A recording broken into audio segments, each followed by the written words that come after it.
Illusion's all about the difference between what we see and what we actually perceive. Because what our eyes see is not necessarily how our brain puts information together. Illusion spans a number of different kind of genres. We've psychological illusions, audio illusions, optical, visual illusions as well. So that was in our heads when we were trying to choose the different pieces. An illusion is a really lovely theme because it's on the edges of what we know, and as artists we're on the edge of what we know, and I think the best scientists are at the edges of what they know too, so it's a really lovely place to meet. It's fantastic. It would make you fall in love with science again, you know. Particularly the strobe light thing, I thought was really amazing. The way you'd never know that there was kind of any sort of trick of the mind going on there. It looks very real. It uses technology called the zeotrope, which was invented 150 years ago. And Greg himself says he didn't create any new technology, it was already around. He just uses it in a new way. Most of what I saw here today has to do with light. So it was very interesting to know that how light can create the illusion, how mixed with your sense. So it's very nice.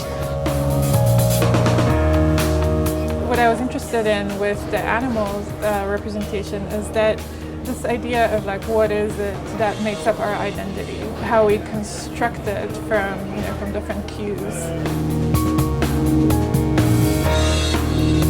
So this is the virtual barbershop illusion. It was done by Q Sound Labs and curated by the Waldorf as well.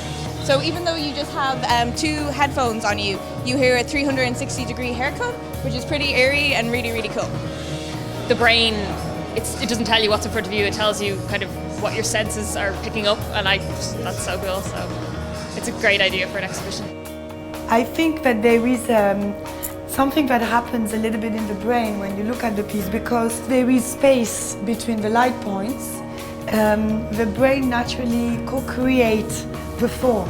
It fills up the gap. You put together a picture in your brain, but you can be tricked very simply.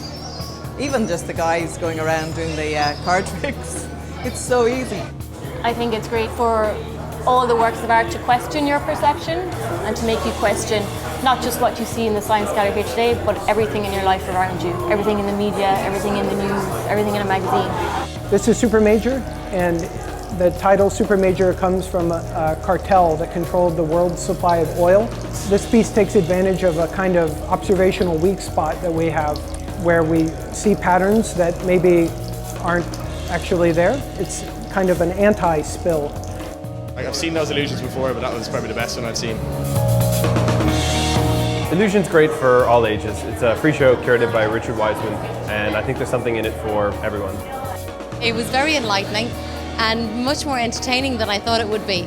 It's really mind-boggling. You can't really explain it. You really have to go and see it and experience it, and it's just a fantastic idea.